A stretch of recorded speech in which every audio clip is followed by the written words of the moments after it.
Welcome back to our reflections on our 20th anniversary celebrations. And I'd like to go back for a moment to 2007. And in 2007, Dieudonné Mugongo came to our pastor's training in Kigali, Rwanda.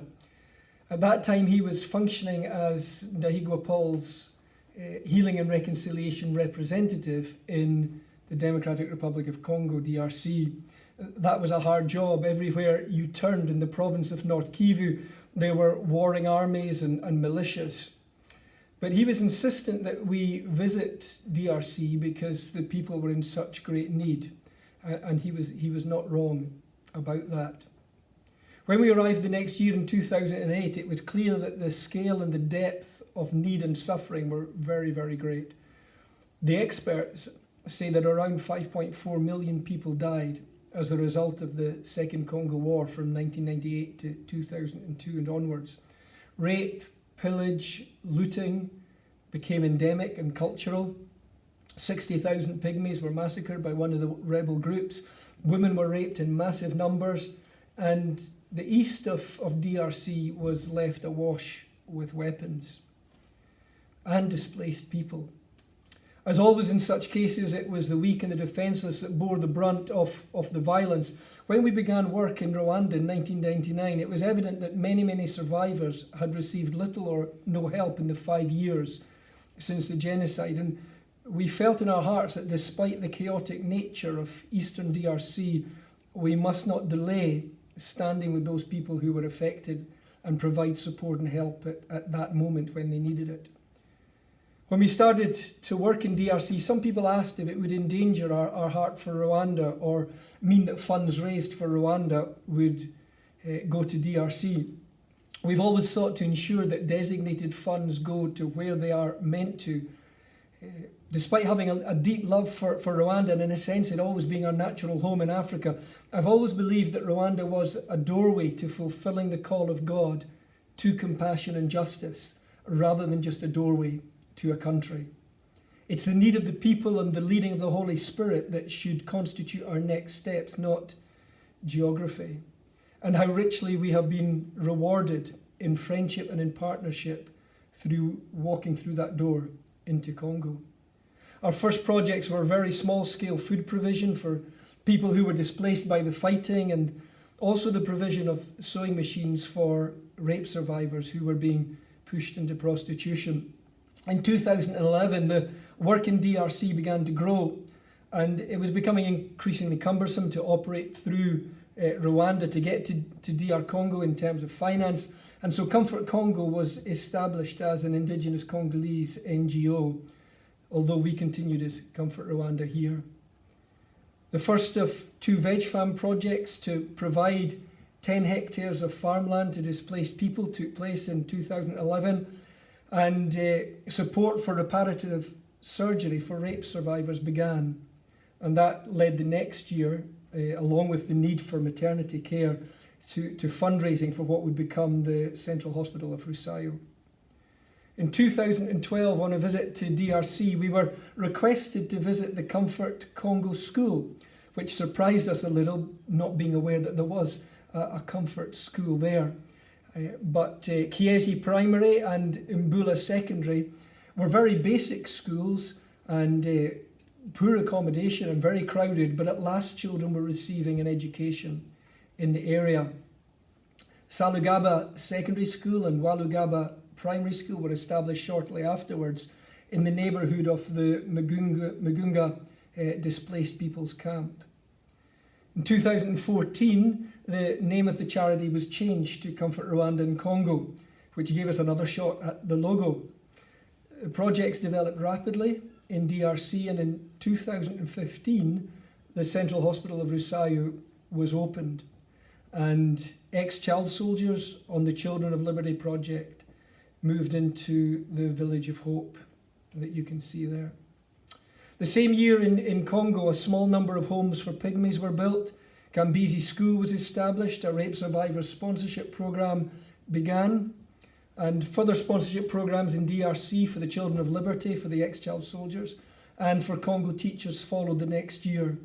And Comfort Congo continued to open new schools.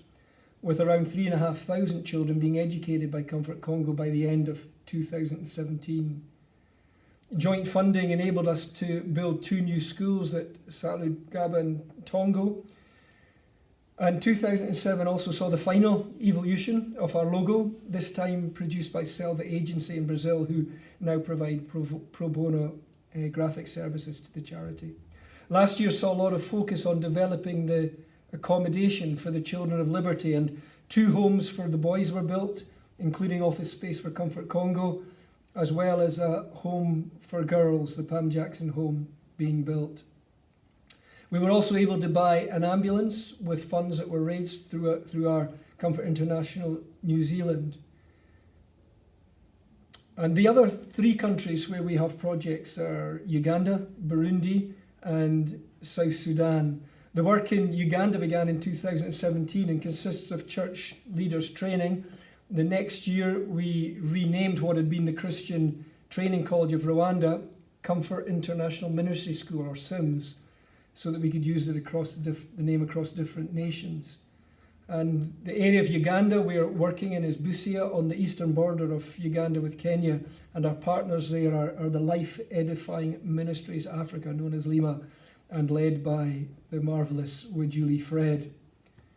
Fred would love us to multiply the training and also start projects among the poor of the area, but we've not felt we have the resources to commit to that yet. The projects in Burundi, and the slide shows the children in Burundi, they were a direct response to requests from Comfort Rwanda in Rwanda to ourselves to consider helping people affected by the civil war and the other unrest and the challenges that faced Burundi. Burundi is a country that's very similar in size and in population and historical ethnicity to Rwanda.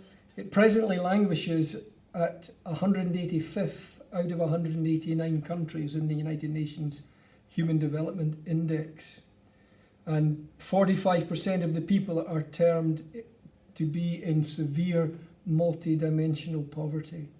In reality, that means for many people housing is extremely basic, healthcare is unobtainable, life expectancy is short, education is inaccessible, and food is difficult to get. Many people in Burundi are really, really struggling. So we started with one Street Kids Rescue project looking after children in 2 areas, one near the centre of Bujumbura and one just outside in a village of mainly displaced people. Because of the different needs and the strategies required to run those 2 locations, we've divided the project into Kamenji and Nyabunyajeri. But there are many, many children still in deep, deep poverty, and we desperately need to scale up the work that we're doing in Burundi. We also connected to Gerard Rukrandanga of the Elam churches in Burundi, who's organised an interdenominational group in the city of Ngozi, and we began the ministry school there at the start of this year. The most recent work is in South Sudan, where we're progressing slowly. South Sudan is one of the very few countries below Burundi in the United Nations Human Development Index, with 92% of the people living in multidimensional poverty and 75% in severe poverty. There are many young people on the streets, there's high numbers of orphans, there's ex-child soldiers, big problems of drug addiction. Conditions are really, really difficult, and the challenge for our partner churches there of working in a conflict-affected area with instability are very, very challenging. So it's not going to be easy, but that's why we're there. And we have some funding to start the project, but we'll also start sponsorship for South Sudan shortly. At the same time, as the work was expanding in the host countries, we were also blessed in 2013 through contact with Brazilians visiting Scotland on mission to see the establishment of Comfort Rwanda in Brazil. And 2 years later, that was followed by the emigration to New Zealand of Fiona Witt, who'd been instrumental in raising funds for the hospital in Rosario, and she established Comfort International New Zealand. And this year has seen the birth of Comfort International Sweden. And so the issue of what kind of organisational structure which is best for those overseas branches, is something we're presently wrestling with. But the general principle of working with people of other nations who know the work, who understand the work, and who love the work that we do and want to partner with us is something we're very, very glad about. Thank you.